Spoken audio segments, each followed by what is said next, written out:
Bismillahirrahmanirrahim. Assalamualaikum warahmatullahi wabarakatuh. Perkenalkan, nama saya Fadli Rizky dari Broadcasting 4C Ilmu Komunikasi UIN Suska Riau. Baiklah, di sini saya akan menjelaskan teori sosial kognitif. Teori sosial kognitif ini dikembangkan oleh Albert Bandura sejak tahun 1960-an. Teori ini menitik beratkan pada bagaimana dan mengapa orang cenderung meniru dan meladani apa yang mereka melihat melalui media atau orang lain. Teori sosial kognitif menekankan pada kepastian kita untuk belajar tanpa melalui pengalaman langsung. Teori sosial kognitif yang disebut juga dengan teori observasional bergantung pada sejumlah hal termasuk kemampuan subjek untuk memahami dan mengingat apa yang ia lihat, melakukan identifikasi dengan cara memindasiasi karakter dan keadaan atau situasi mempengaruhi penerima perilaku. Sebenarnya teori sosial kognitif ini telah dikembangkan pertama kali oleh Neil Miller dan John Dollard 1941 melalui teori belajar sosial atau disebut dengan social learning theory. Miller dan Dollard berpendapat bahwa belajar meniru terjadi ketika pengamat termotivasi untuk belajar ketika berbagai petunjuk atau elemen perilaku yang akan dipelajari atau disajikan. Ketika mengamati penampilan perilaku yang diberikan dan ketika pengamat secara positif diperkuat untuk meniru perilaku. Dengan kata lain, orang dapat meniru perilaku yang ia lihat, perilaku yang akan diperkuat dan karenanya dipelajari. Dan kemudian Albert Bandura mengembangkan proposisi teori belajar sosial dengan menambahkan berbagai prinsip pembelajaran observasional secara penguluhan gantian atau peneguhan perwakilan. Penambahan prinsip ini dilakukan setelah melalui serangkaian eksperimen yang dijadikan dengan Bobo-Doll eksperimen pada tahun 1961 dan 1963. Eksperimen dilakukan untuk mengetahui mengapa dan kapan anak-anak menampilkan perilaku agresif. Hasil studi menunjukkan bahwa perilaku baru diperoleh melalui pemodelan.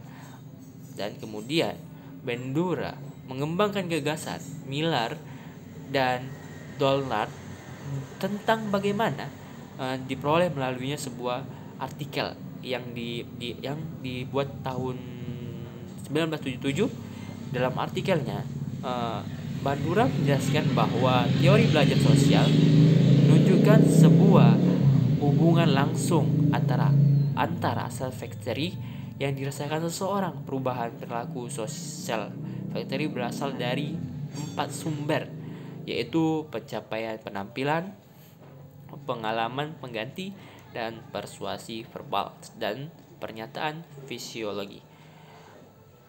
Pada tahun 1986, melalui bukunya, Bandura mengembangkan sebuah teori yang diberi nama Social Cognitive Theory atau teori sosial kognitif.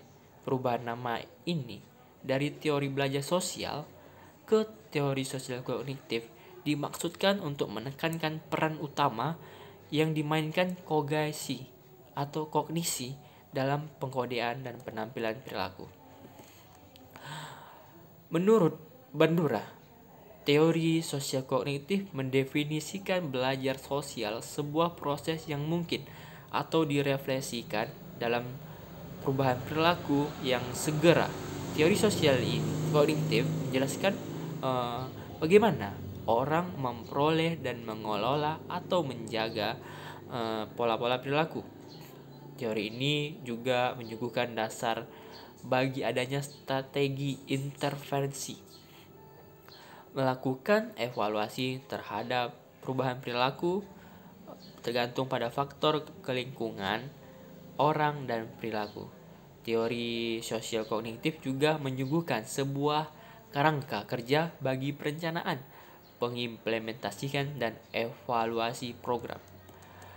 Bentuk bentuk teori amplifikatif dalam keadaan sehari-hari itu ketika seorang ibu mengajarkan anaknya bagaimana cara mengikat tali sepatu, yang terus ibu ini terus memperagakan berulang kali sehingga anak ini bisa mengikat tali sepatunya.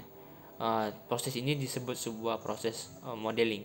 Dan contoh selanjutnya yaitu ketika kayak di sebuah tayangan televisi, ada adu kontes bakat di sebuah televisi, ditampilkan sekelompok pengamen, misalnya pengamen jalanan yang bisa memenangi hadiah ratusan juta rupiah yang ditawari menjadi model iklan dan bermain dalam sinetron karena mengikuti lomba tersebut. Jadi menurut teori ini orang juga akan mencoba untuk mengikuti jejak sang pengamen tersebut. Baiklah, kesimpulan dari teori ini kita dapat ambil kesimpulan beberapa. Yang pertama itu orang dapat belajar dengan cara mengamati orang lain. Yang kedua tuh, belajar adalah sebuah proses internal yang dapat menuju perubahan perilaku ataupun tidak. Dan yang ketiga tuh, belajar dapat terjadi tanpa adanya perubahan dalam perilaku. Proses-proses kognitif mempengaruhi motivasi seperti belajar. Dan yang keempat, orang dan lingkungannya mempengaruhi satu sama lain. Yang kelima tuh, perilaku yang diarahkan pada tujuan tertentu. Perilaku akan meningkatkan aturan diri. Dan yang keenam, kognisi berperan dalam proses belajar. Mungkin itulah yang dapat saya sampaikan tentang maksud atau tentang teori sosial kognitif. Lebih dan kurang saya mohon maaf. Wabillahi taufiq wal hidayah. Wassalamualaikum warahmatullahi wabarakatuh.